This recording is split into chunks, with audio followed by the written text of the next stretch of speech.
옆 사람에게 하나님이 약속하신 성령을 받읍시다. 이렇게 인사 한번 하겠습니다.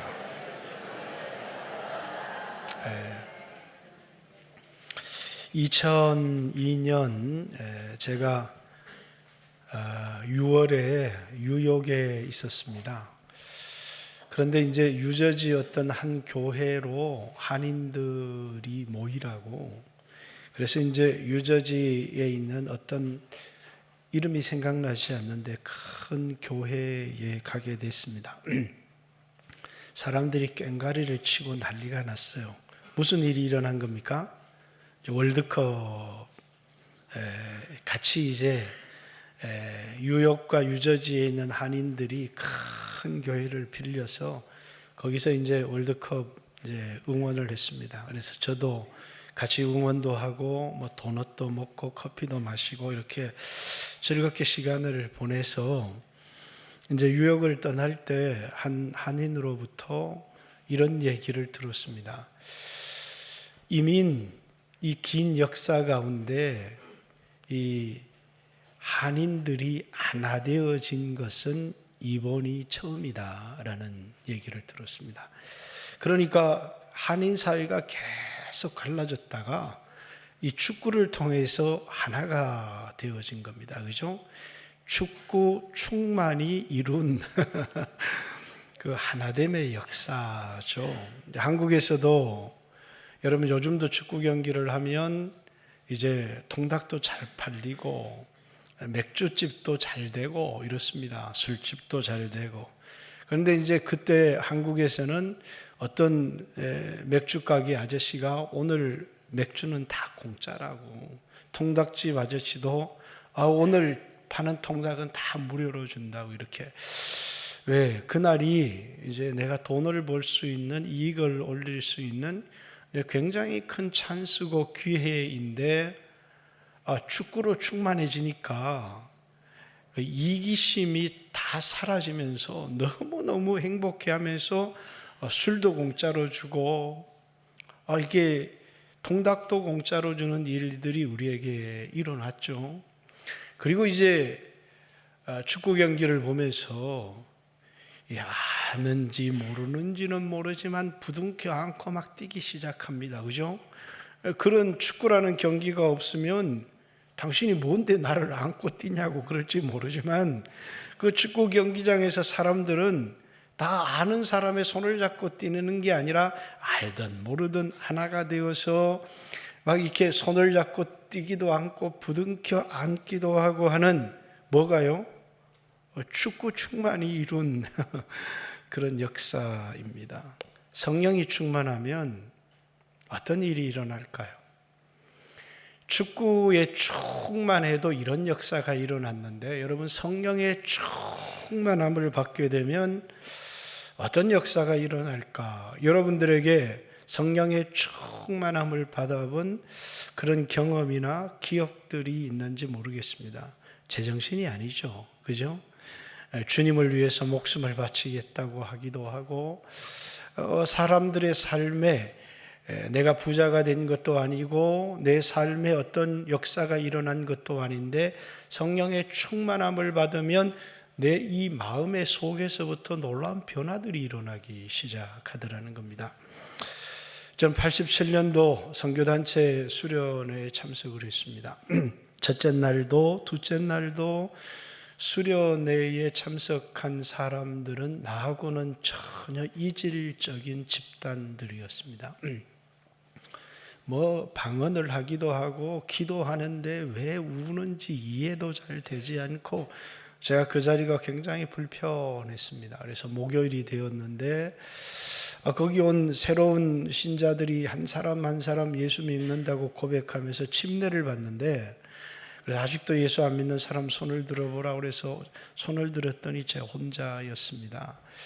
근데 다 침례를 받으러 가는데 뭔가 나 혼자 이 침례를 안 받기는 굉장히 마음이 불안해서, 그래서 성경 공부를 했던 그 간사라고 하는 자매에게 나도 예수 믿을 테니까 침례 받게 해달라 그랬더니 영접 기도를 해야 된다고 해서 영접 기도를 하고 그날 침례를 받았습니다.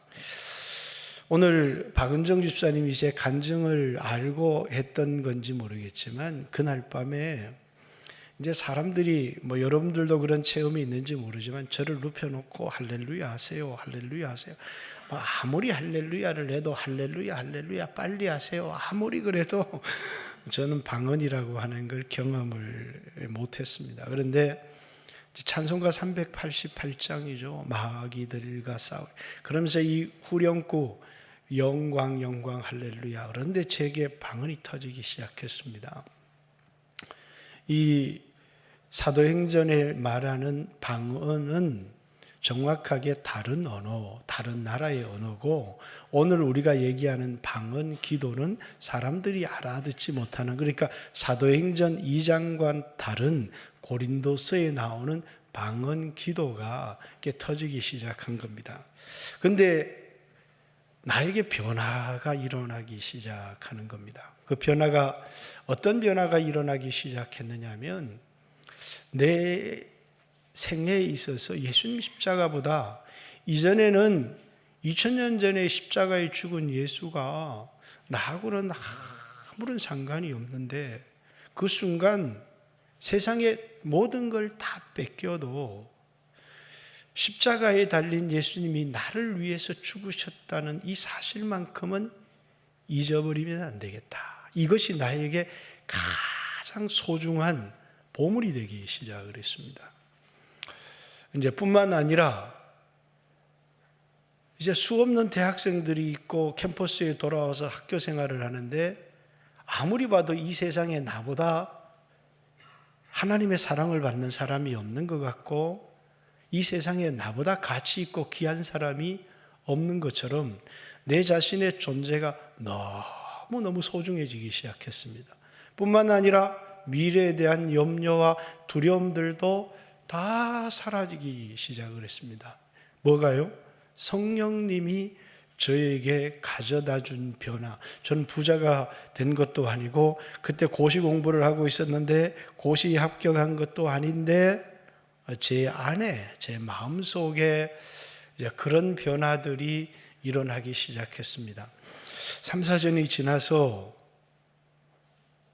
어떻게 2000년 전에 십자가에 못 박힌 예수가 나를 위해서 죽었다는 게 믿어질 수 있을까? 이해가 가지 않더라고요. 어떻게 내가 이걸 믿었지? 라고 하는. 여러분, 2000년 전에 내가 태어나지도 않았는데, 내가 어떤 죄도 짓지 않았는데 내 죄를 위해서 십자가에 못 박혔다는 게 이성적으로 이해가 안 되고 용납이 안 되잖아요. 그런데 보니까 도무지 이성적으로 믿을 수 없는 그 사실을 나는 확고하게 믿고 있더라는 겁니다. 어떻게 내가 이 사실을 믿게 되었을까? 아마 성령님이 아니시면 이 사실을 결코 믿을 수가 없었겠죠. 성령님을 받으면서 2000년 전에 십자가에 달린 예수님과 나와의 관계가 너무나도 확실하고 분명해졌습니다.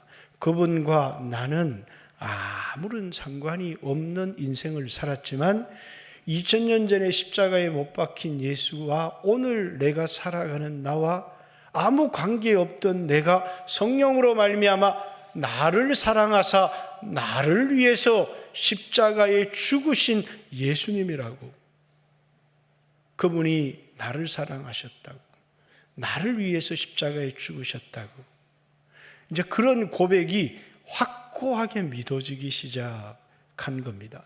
십자가에 대한 확신, 내가 하나님으로부터 얼마나 큰 사랑을 받았고 은혜를 받았고 내가 얼마나 소중한 사람이라는 사실도 이제 깨닫게 되었습니다. 이것이 뭐라고요?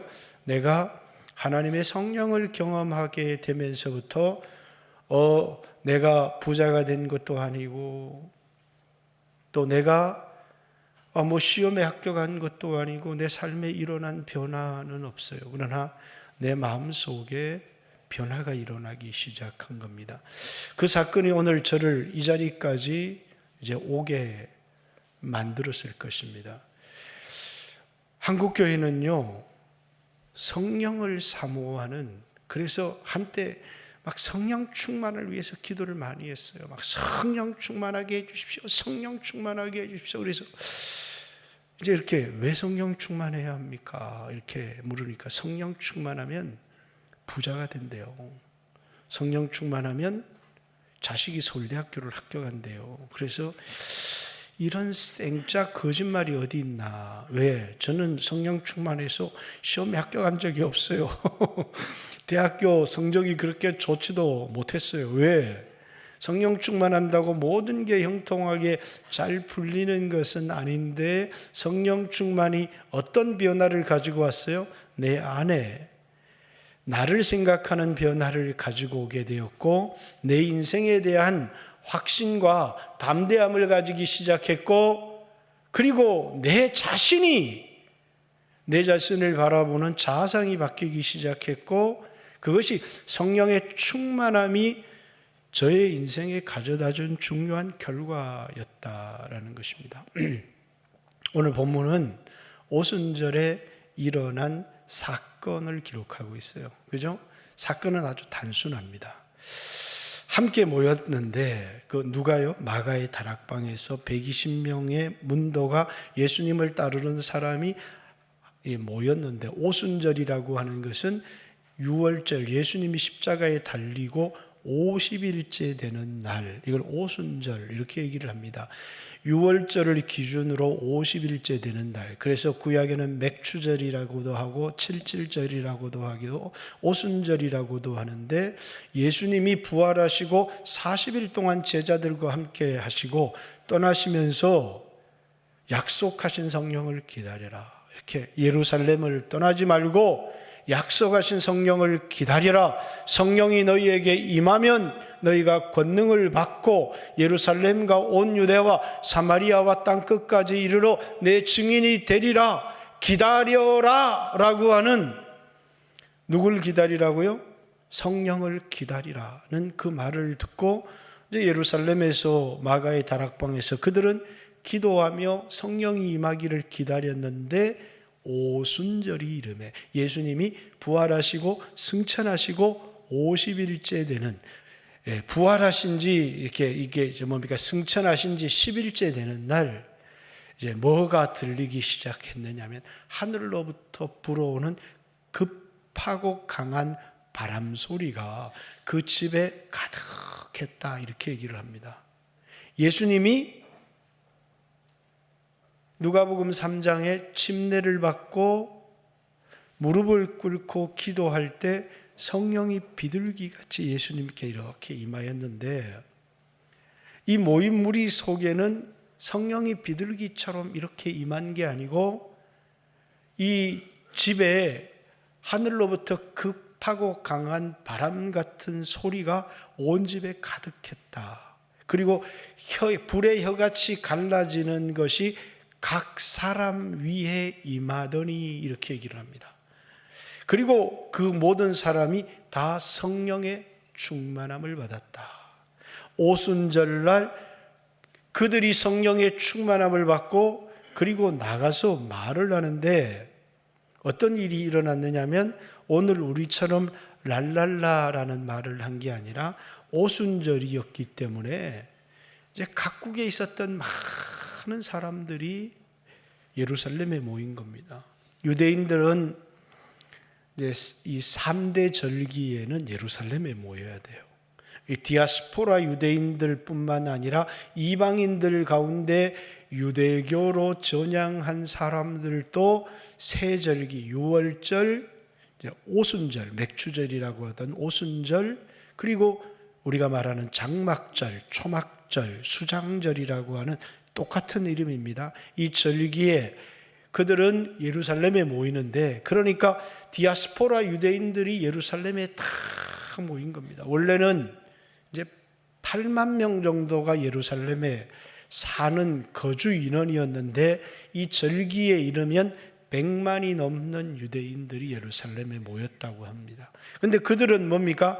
다 흩어져 있던 디아스포라 유대인들과 이방인들 가운데 유대교로 전향하는 사람들이었습니다. 여기 로마에서 온 사람들도 이들이 가서 로마의 교회를 세웠기 때문에요. 근데 그들이 쓰는 언어가 뭐라고요? 다 달랐다는 것입니다. 그들이 다 똑같은 말을 쓴 게 아니라 그들이 각각 유대인이라고 하는 공통점을 가지고 있었지만 그들이 사용하는 언어는 그들이 태어난 곳 언어를 사용했다는 거예요. 이 당시에 공용어는 아람어라고 하는 공용어를 가지고 있었지만 유대인들이 이 베드로나 여기 기도하던 사람들이 나가서 예수님의 부활을 선포하는데 이들이 전한 말은 히브리어로 말을 했는데 그들은 각각 자기 난 곳 방언으로, 방언 그러면 요즘 자꾸 방언 기도를 헷갈리니까 그들이 태어난 곳의 언어로 말을 듣기 시작한 겁니다. 그러니까 언어의 장벽이 없어지며 하나 되는 역사가 일어났다, 이렇게 얘기합니다. 그러니까 사람들이 뭡니까? 이 마가의 다락방에 기도했던 사람들에게 저들이 세술에 취했다, 세술에 취했다. 이게 이제 오순절에 일어난 사건입니다. 근데 이 사건에 대해서 이제 다음 주부터 베드로가 이거 세술에 취한 것이 아니다 하면서 이 사건의 의미를 하나하나 설명해 주는 것. 그렇기 때문에 이건 단순히 일어난 사건이고 일어난 사건이 어떤 의미를 가지고 있는지에 대한 이 설교 해설은 이제 14절부터 나오는 얘기입니다. 근데 지금 제가 그걸 설교하면 이게 안 되잖아요. 그죠? 다음 주에 나올 본문이니까 이 사건, 그러니까 보십시오. 이 성령이 그들에게 충만하게 임한 사건은 뭐가요? 하나님의 약속하신 성령을 기다려라 라고 하는 이 기다리던 사람에게 하나님의 약속하신 성령이 임한 사건입니다. 그런데 이 성령을 누가 부어주신 것이냐면 승천하신 그 예수님께서 아버지로부터 성령을 받아서 우리 가운데 보내주신 성령이라는 거예요. 그런데 이 예수님은 뭡니까? 십자가에 못 박혔던 예수님이라는 거예요. 그래서 여러분, 이 사람들만 성령의 약속을 받은 게 아니라 베드로의 이 설교의 끝에 나온 읽었던 것처럼 뭡니까? 너희가 십자가에 못 박은 예수를 하나님이 살리셔서 주와 그리스도가 되게 하셨다. 베드로의 설교의 핵심입니다. 그랬더니 이 설교를 들은 사람들이 사도들에게 나와 우리가 어찌할꼬 하거늘 베드로가 그들에게 성령을 경험하지 못한 그들에게 너희가 각각 회개하고 예수 그리스도의 이름으로 침례를 받고 제사함을 받으라. 그리하면 성령을 선물로 받으리니 이 약속은 오늘 여기 있는 사람들뿐만 아니라 미래 먼 데 있는 모든 사람들에게 하신 약속이다. 하나님이 오늘 우리 교회에 여러분에게 하나님이 우리에게 하신 약속이 뭐냐면 회개하고 예수 그리스도의 이름으로 침례를 받고 제사함을 얻으라. 그리하면 성령을 선물로 주시겠다고 하는 약속을 우리가 뭐라고요? 받았다는 거예요. 근데 문제가 있어요. 성령을 주시겠다는 약속을 받았는데 하나님 약속하신 성령을 부어 주시옵소서, 약속하신 성령을 부어 주시옵소서 이렇게 기도를 해야 되는데 내가 왜 성령을 받아야 돼? 라고 하는 자기가 성령의 충만함을 받아야 될 필요성을 성도들이 못 느끼기 시작하더라는 거예요. 왜 내가 성령의 충만을 받아야지? 아니 내가 성령의 충만을 받아야 되는 이유를 설명해 주십시오. 그러면 그 이유를 이제 성령 충만 받으면 장사가 절로 됩니다. 이렇게 얘기를 해준다든가, 성령 충만을 받으면 시험 치러 들어가면 답이 다 보이기 시작합니다. 이렇게 얘기를 해주면, 하나님, 우리 아들이 성령 충만 받아서 고시 합격하게 해주십시오. 서울대에 들어가게 해주십시오. 성령 충만을 받아야 되는 이유를 알겠는데, 사람들이 뭡니까? 성령 충만을 받아야 될 이유를 모르는 거예요. 왜? 오늘 한국교회 왜 이런 문제가 발생이 됐느냐면, 우리가 갖고 있는 문제를 모르기 때문이에요. 우리는 그저 뭡니까? 가난이 문제거든요. 성령 충만 받으면 부자 됩니다. 그러면 다들 성령 충만 주시옵소서. 왜 그렇게 성령 충만 받으면 장사가 잘 된대요. 그래서 사람들이 막 성령 충만을 구한 겁니다. 그런데 그 성령의 충만은 잘못되게 구한 겁니다. 여러분, 성령 충만하면 부자 된다고요? 부자 안 돼요. 성령 충만 받으면 시험에 합격할 수 있다고요? 성령 충만 받으면 여러분의 모든 문제가 사라지고 없어지기 시작합니까? 아니요. 여러분 문제는 그대로 있어요. 그런데 왜 성령의 충만을 받아야 되느냐라는 겁니다. 여러분, 우리는 내가 믿음으로 살면 얼마든지 믿음으로 살 수 있어. 그렇게 생각할지 모르지만, 여러분 안에 성령이 없으면 믿음으로 사는 것 자체가 불가능해요. 그래서 큰 어려운 문제가 있는데 주님을 의지하시고 주님께 맡기세요. 그래서 나와서 이 문제를 주님께 맡기고 주님을 의지합니다. 나가는데 뭡니까? 기도한다고 문제가 해결되나? 안 맡겨지는 거예요. 주님이 이 문제를 맡아서 인도해 주실 것이라고 하는 마음의 확신이 안 드는 거예요. 이 기도가 하나님이 들으셨다는 생각도 안 드는 거예요. 다시 말해서 성령의 충만함, 성령을 받지 않고는 믿음으로 살아가는 것 자체가 전혀 불가능하다는 거예요. 그러면 오늘 우리처럼 이 기독교를 믿는 목적이 자녀가 잘 되고 부자가 되고 이런 사람들에게는 성령의 필요성을 못 느껴요. 예수 믿고 내가 구원을 얻고 그 구원을 얻은 사람들이 뭐라고요? 삶의 목적이 달라지기 시작한 거예요. 이젠 더 이상 자기를 위해서 살지 않고 주님을 위하여 살 뿐만 아니라 이 세상에 눈에 보이는 것이 잘 되는 게 아니라 자기 안의 변화, 내가 그리스도를 닮아가고 내가 주님처럼 변화되어지기를 원하는 것.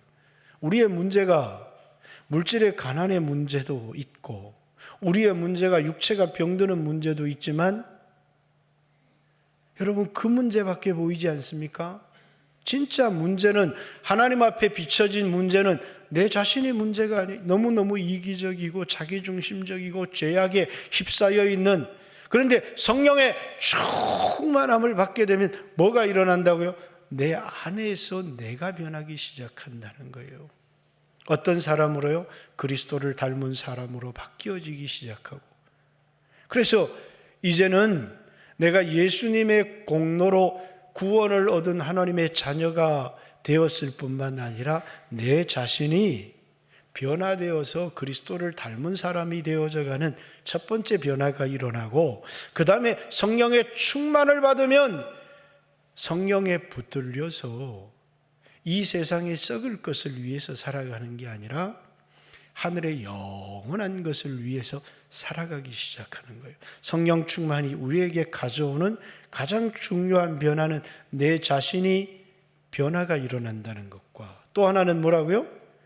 이제 성령에 붙들려서 썩을 것을 위해서 헛된 인생을 살아가는 게 아니라 영원한 것을 바라보고 살아가기 시작하는 거예요. 그러면서 뭡니까? 이제 우리는 하나 될 수 없잖아요. 여기 이렇게 우리 교회에 이렇게 사람들이 모였지만 여러분, 하나 되는 게 쉽지 않잖아요. 꼴보기 싫은 인간도 있고 밉기도 하고 하는데, 성령의 충만을 받으면 시기도 사라지고 질투도 사라지고 자존심도 사라지고, 그러면서 사람들이 하나 되기 시작하는 거예요. 그래서 교회가 성령이 떠나고 나면 일어나는 일이 뭡니까? 머리 쥐뜯고 싸우는 일밖에 일어나지 않아요. 왜? 저 사람이 잘못했다니까요. 나한테 이런 얘기를 했어요. 왜? 이제 다른 사람의 죄를 보고 지적하고 비판하지만 자기가 받은 사랑은 하나도 보이지 않아요. 그래서 성령이 떠나면 교회는 무너지기 시작하는 겁니다. 이 예루살렘에 있는 하나님의 성전에서 에스겔서 10장 11장에 보니까 하나님의 성령이 떠나고 나니까 어떤 일이 일어나요? 예루살렘이 멸망하기 시작해요. 교회도 성령의 역사가 사라지기 시작하면, 여러분, 성령을 근심하게 하고 성령의 역사를 사라지게 하는 일들이 교회 안에 너무너무 많습니다. 그래서 교회 안에 성령의 역사가 사라지고 나면 교회는 무너지고 그 교회에 속했던 한 사람 한 사람의 삶에는 비극과 비참함들이 찾아오게 되어 있어요. 하나님이 우리에게 주신 최고의 선물이 있다면 하나님이 무엇을 보내주시겠다고요? 아들을 보내주시겠다, 이렇게 하신 거예요. 누구에게? 자기가 죄인이라는 것을 깨달은 사람들에게. 그래서 구약의 모든 선지서는 약속이 하나 있어요. 그 약속이 뭐라고요? 아들을 보내주시겠다. 언약도 다윗 언약 뭐라고요? 아들을 보내주시겠다는 거예요. 다윗의 자손이라고 하는 그 아들을 보내주시겠다는 거예요. 아브라함 언약의 핵심이 뭡니까? 내 씨를 통하여 천하만민, 그 씨는 단수예요. 아브라함의 씨를 보내주시겠다는 거예요. 그래서 예수님을 아브라함과 다윗의 씨, 자손, 예수 그리스도의 세계다. 왜? 예수님이 이 땅에 육체를 입고 오셔서 여러분과 저의 죄를 담당해 주시지 않으면 이 세상에 어떤 사람도 소망이 있는 사람이 없거든요. 사람들은 내가 가능성이 있어, 내가 소망이 있어 이렇게 말할지 모르지만 그 사람들의 끝은 모두가 비참한 죽음과 그리고 영원한 지옥의 형벌밖에 기다리는 것이 없어요. 이 땅에는 좋은 양복도 입고 좋은 차도 타고 폼을 잡고 다닐지 모르지만 그들은 보지 못하는 겁니다. 자신의 마지막에 받을 심판과 영원한 형벌에 대해서. 어떤 신학자들은 하나님이 사랑이신데, 근데 하나님이 공의로우신 분이라는 사실을 잊고 살아가는, 지옥이 없다고 말하는 사람이 있어요. 그런 새빨간 거짓말은 믿으면 안 돼요. 지옥은 뭡니까? 존재하는 겁니다.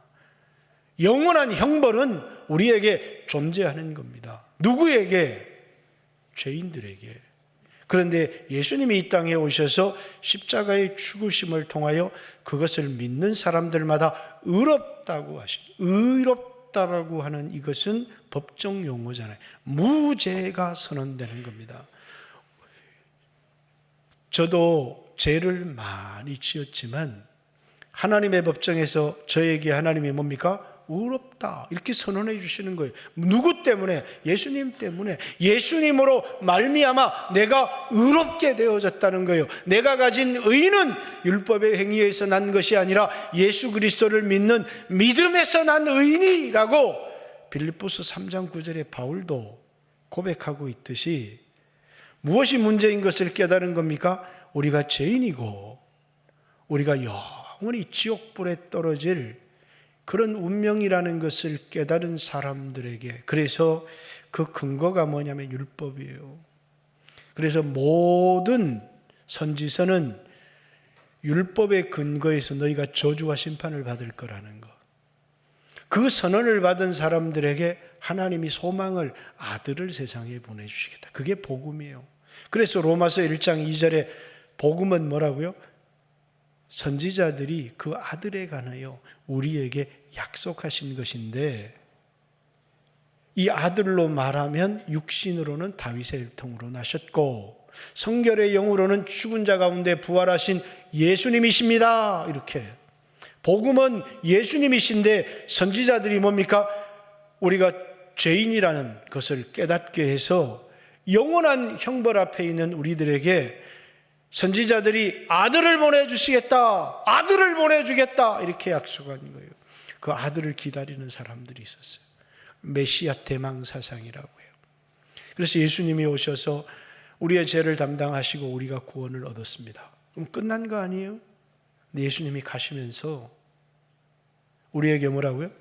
이제 두 번째 선물, 성령을 보내주시겠다 이렇게 한 거예요. 이걸 뭐라고요? 새 언약이라고 해요.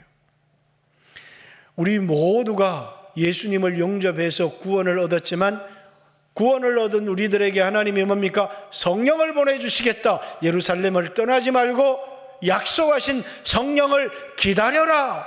그래서 믿는 사람들이 마가의 다락방에서 예수님의 부활도 보았고 예수님의 승천도 보았지만 그들은 떨고 있는 겁니다.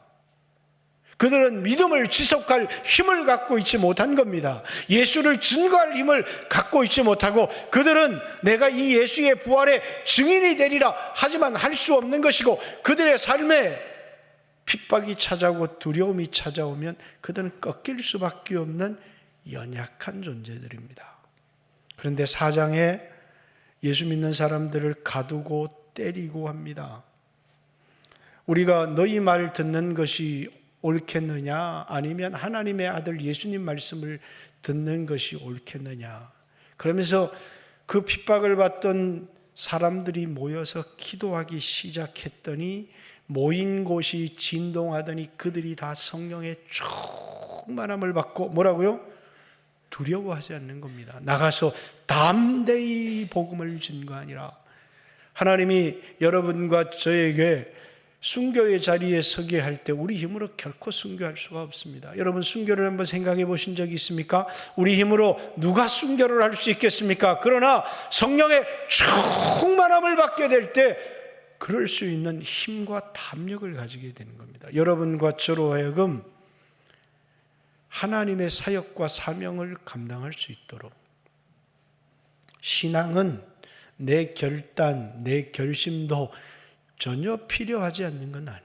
우리는 결단하고 결심합니다. 그러나 하나님의 성령이 부어지지 않으면 우리 신앙은 결코 승리할 수가 없어요.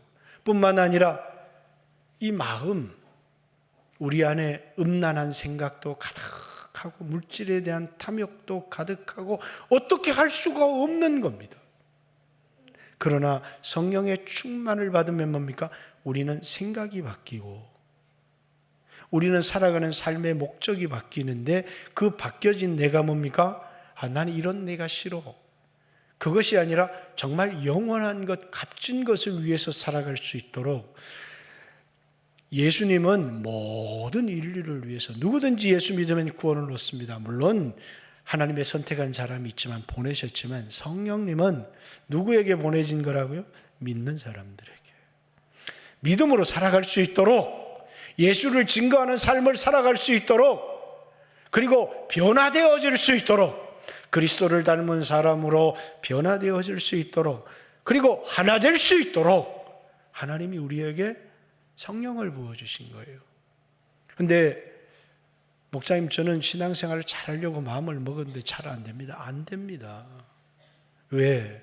누구든지 성령의 충만함을 받지 않으면 신앙생활을 잘할 수 있는 사람은 아무도 없어요. 그런데 여기 모인 곳이 급하고 강한 바람 같은 소리, 불의 혀처럼 갈라지는 것이 보이더니 각 사람 위에 임하였고 그들이 다 뭘 받았다고요? 성령의 충만함을 받았다 이렇게 얘기합니다. 성령의 충만함을 받았다. 여러분 이 충만은 성령님께 내가 붙들리는 거예요. 근데 오늘 우리는 욕망에 붙들리기도 하고 물질에 붙들리기도 하고 이렇게 세상에 붙들려 살아가는 사람들이 많잖아요. 그럼 우리가 구원을 못 받은 것이냐? 그렇지 않습니다. 성령의 역사 중에 사도행전에 나온 모든 역사는 은사적인 역사예요. 쓰임받기 위해서. 그런데 은혜의 역사는 이 사람들이 성령의 충만을 받아야 중생을 하고 성령의 충만을 받아야 구원을 얻는 것입니까? 그렇지 않습니다. 구원의 조건에는 성령의 충만함이 들어가지 않아요. 그런데 구원을 받은 우리들이 성령으로 말미암아 우리가 예수님을 영접했고 자녀가 되었고 구원을 받았습니다. 이것은 우리에게 베풀어준 은혜의 역사예요. 은사적인 것이 아니에요. 근데 우리들이 뭡니까? 이 땅에 헛된 삶을 살아가지 않기 위해서 하나님이 우리에게 약속하신 것이 성령이에요. 근데 이 성령은 한번 충만을 받으면, 저도 충만을 받을 때 계속 그런 삶을 살아갈 수 있었다면 뭡니까? 확실히 달라졌겠죠.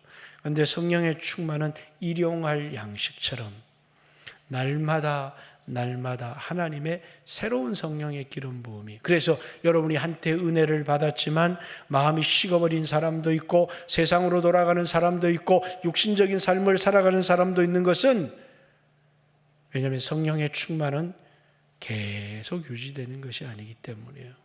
그래서 누가복음 11장에 뭡니까? 구하라, 찾으라, 두드리라. 하나님이 구하는 자에게 성령을 주시지 않겠느냐. 하나님이 우리에게 성령을 부어주셔서 믿음으로 살아갈 수 있도록, 성령의 충만함을 주셔서 복음을 위한 일에 쓰임받을 수 있도록 교회가 구하고 기도해야 될 것이 성령의 충만이라고 하는 거예요. 하나님이 구하는 자에게 성령을 주시지 않겠느냐. 마태복음 7장 7절부터는 뭡니까? 좋은 것을 주시지 않겠느냐. 누가복음은 좋은 것 대신에 성령을 주시지 않겠느냐. 하나님, 저는 돈을 원합니다. 저는 시험에 합격을 원합니다. 우리의 욕망인지 모르겠습니다. 그런데 하나님이 우리에게 가장 좋은 것을 주시는데, 그것이 아들 예수 그리스도를 보내주셔서 하나밖에 없는 독생자를 우리 위하여 희생시켜 주셔서 마귀의 자녀를 하나님의 자녀로 바꿔주신 것이고, 이 하나님의 자녀들에게 성령을 부어주셔서 값진 삶을 살아가도록 하신 겁니다. 오늘 여러분과 저에게 또다시 우리에게 예수님을 보내주십시오 할 필요는 없지만, 예수를 믿어서 제사함을 얻고 하나님의 자녀가 된 우리들에게 뭡니까?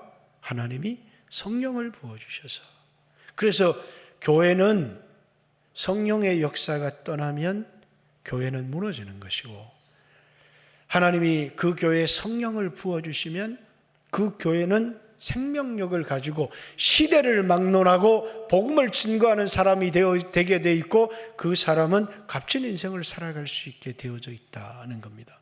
그럼 목사님, 돈 문제는 어떻게 하나요? 내가 갖고 있는 이 문제를 어떻게 하나요?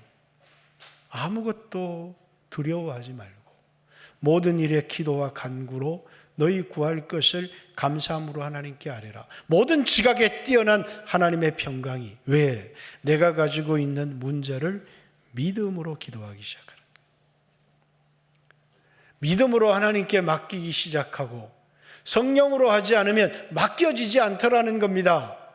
주님 앞에 이 문제를 내려놓습니다. 나가면서 기도하면 무슨 소용이 있으리. 그러면서 낙심하며 나가더라는 거예요. 주님께 맡겼으면, 이제는 내가 책임질 문제가 아니라 주님께 맡겼으면 주님이 책임주시리라는 믿음을 가지고 있어야 되는데 믿음이 안 생기는 겁니다. 여러분, 성령의 충만의 가장 중요한 목적은 우리가 그리스도를 닮은 사람이 되어지는 것이고, 또 예수를 증거하는 그런 귀한 일에 여러분과 제가 쓰임받게 되는 것입니다. 왜? 그것이 우리가 이 땅에 살아가는 삶의 목적이기 때문입니다. 그것이 내 삶의 이유이기 때문에 그렇어요. 많은 사람들이 이 삶의 이유가 분명하지 않아지면 이 세상에 헛되고 헛된 것을 구하다가 인생을 다 허비하고 만다는 거예요. 우물가의 여인처럼 난구했네, 헛되고 헛된 것들. 얼마나 많은 사람들이 예수님을 따라왔어요. 그래서 예수님이 그들을 피하십니다. 예수님이 어디 있느냐고. 배를 타고 간 건너에 가서, 예수님 언제 여기 오셨습니까? 예수님이, 너희가 나를 찾는 것은 표적을 본 까닭, 표적을 통해서 예수님이 누구신 줄 알고 예수님을 따르기 위한 게 아니라 너희 배 떡을 먹고 배부른 까닭이다.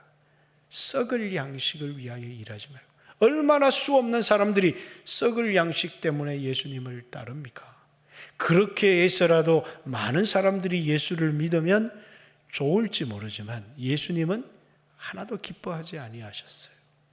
예수님이 원하시는 사람은 뭡니까? 이 땅에 우리 삶의 이유가 분명한 사람입니다. 성령을 받은 사람들마다 이 땅에 살아가는 삶의 이유가 분명해진다는 거예요. 그리고 그들이 방언을 말하기 시작했어요. 이것은 창세기 11장에 나오는 죄로 말미암아서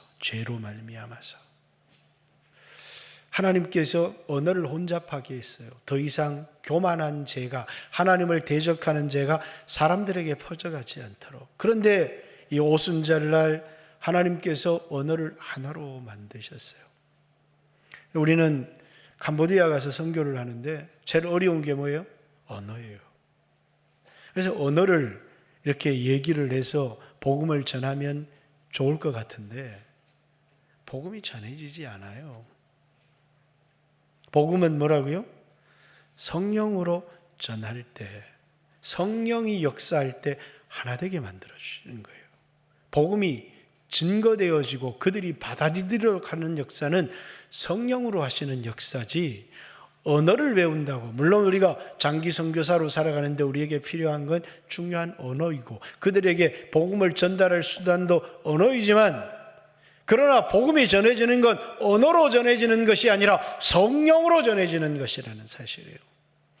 그곳에 있던 많은 사람들이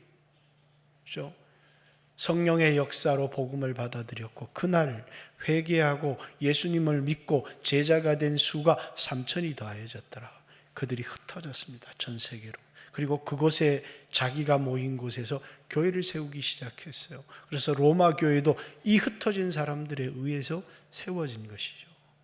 오늘 우리 영광교회도 사모해야 될 게 있습니다. 정말 구해야 될 게 있어요. 문제는 뭡니까? 돈이 아닙니다. 문제는 뭡니까? 건강이 아닙니다. 문제는 내가 오늘 겪고 있는 그런 어려운 위기가 아니에요.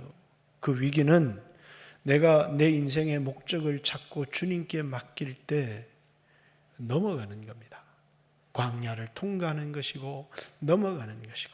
그래서 주님, 우리 인생의 모든 사람들이 광야를 겪고 위기를 겪지만 그 위기 때마다 인생의 목적을 깨닫고 그 위기가 넘어서는, 어떤 사람은 광야에서 엎드려지는 사람이 있고 자기 힘으로 극복할 수 없는 문제 앞에서 무너지는 사람이 있지만, 하나님이 문제를 해결해 주시면 아니요, 하루를 살아도 인생의 목적을 분명하게 하고 살라는 거예요. 위기가 넘어갈 것입니다. 많은 사람들이 그 두려움에 매여서 그래서 주님 의지합니다. 주님 의지합니다. 그런데 두려움에서 벗어나지 못합니다. 하나님의 성령이 우리 가운데 임하면 두려움들이 사라지기 시작하고 담대하기 시작하고, 하나님은 우리에게 성령을 부어주셔서 믿음으로 살아가기 시작하고, 믿음으로 우리가 갖고 있는 경제적인 문제, 질병의 문제를 돌파하고 극복하게 하시는 이가 하나님이시다는 거예요. 그런데 문제 앞에 매여서 문제를 바라보는 사람들이 있어요. 이 문제를 어떻게 하지? 이 문제를 어떻게 하지? 그리고 그 문제 앞에 거꾸러져 버려요. 그 문제에 넘어 계신 주님을 바라보십시오. 삶의 목적을 회복하십시오. 성령의 충만함을 보고 오늘 이 문제를 만나게 하신 주님을 바라보고 믿음으로 살아갈 때 문제는 넘어가게 될 것입니다. 이것이 하나님이 우리에게 주신 방법이에요. 그런데 어떤 이는 문제를 바라보고 하나님 이 문제만 해결해 주시면 주를 위해서 살겠습니다. 그 문제가 해결됐는데 또 다른 문제가 오고 평생의 문제에 매여서 기도하는데 그의 나라와 그의 의를 구하는 신앙이 아니라 문제에 매여서 문제를 해결해 달라고 기도하다가 평생에 주를 위해 살아보지 못하고 인생을 마감하는 사람들이 너무너무 많더라는 것입니다. 사랑하는 성도 여러분, 우리에게 필요한 게 뭐라고요? 하나님이 부어주시는 성령님이시라고요. 우리에게 약속이 있어요. 어떤 약속이 있습니까? 하나님이 회개하고 예수의 이름으로 침례를 받고 죄사함을 받은 사람에게 성령을 주시겠다고 하신 약속, 이 말씀을 읽고 마치겠습니다. 38절 39절 말씀입니다.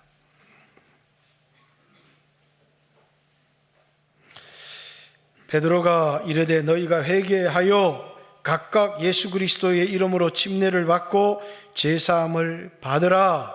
그리하면 성령을 선물로 받으리니.